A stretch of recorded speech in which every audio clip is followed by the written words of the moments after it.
Si Padre Mateo ay bago pa lamang sa parokya ng San Roque, isang lumang simbahan sa dulo ng isang liblib na bayan. Kilala ang simbahan sa mga antigong estatwa nito at sa katahimikang tila bumabalot sa buong paligid tuwing sasapit ang 12:00 ng gabi.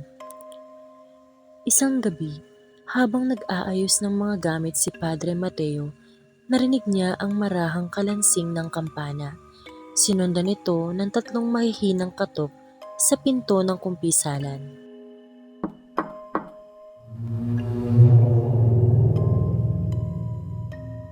Kahit pagod, pumasok ang pari sa loob ng kumpisalan. Sa ngalan ng Ama, ng Anak, at ng Espiritu Santo. Bulong niya. Mula sa kabilang panig ng manipis na kahoy na harang, narinig niya ang isang paos at nanginginig na tinig ng isang babae. Paspasan niyo po ako, Padre, dahil ako'y nagkasala. Kailan pa ang huli mong kumpisal, anak? Tanong ni Padre Mateo. Noon pong 19 at 45, sagot ng boses. Biglang nakaramdam ng matinding lamig si Padre Mateo.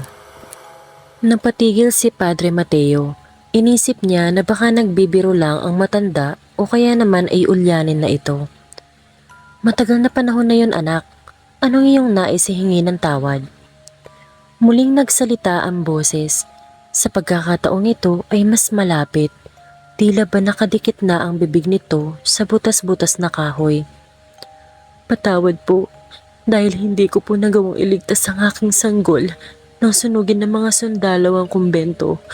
Patawad po dahil hanggang ngayon, pitpit ko pa rin ang abo niya. Isang masangsang na amoy ng sunog na laman at luma ng kandila ang humalimuyak sa loob ng maliit na silid.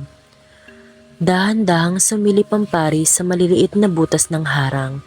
Sa halip na mukha ng isang matanda ang makita, ang nakita niya ay isang pares ng matang pula at nanlilisik na napapalibutan ng uling na balat. Gusto mo bang makita ang anak ko, Padre?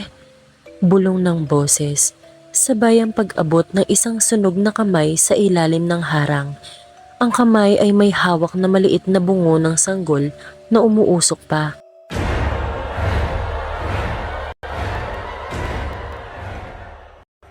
Dahil sa takot, naitulak ni Padre Mateo ang pinto ng kumpisalan at mabilis na tumakbo palabas. Paglingon niya, sarado ang pinto ng kumpisalan at payapa ang buong simbahan.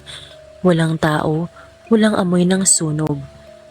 Nang sumunod na umaga, tinanong niya ang lumang sakristan tungkol sa kasaysayan ng lugar. Padre, sabi ng sakristan habang nanginginig, ang kumpisalang iyon ay ipinako na namin noon pa.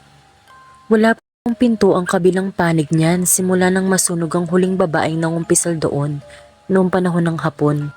Doon lamang napansin ni Padre Mateo ang kanyang kamay. May mga bakas ito ng uling na hindi na matanggal-tanggal kahit anong kuskus ang gawin niya.